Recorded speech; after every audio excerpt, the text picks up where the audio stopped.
Ang pagkatuto ay hindi lang para sa mga estudyante sa eskwela. Every day offers an opportunity to learn. This is a school called life. Ang atin daw buong buhay ay parang paaralan. Marami tayong matututunan. But you have to open yourself to learning.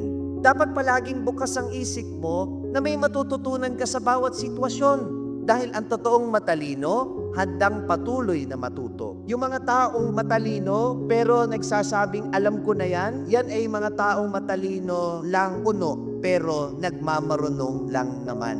Dapat ang attitude ng tao, habang dumadami yung nalalaman mo, mas marami ka pang gustong maunawaan at mas marami ka pang gustong matuklasan. Amen ba yon?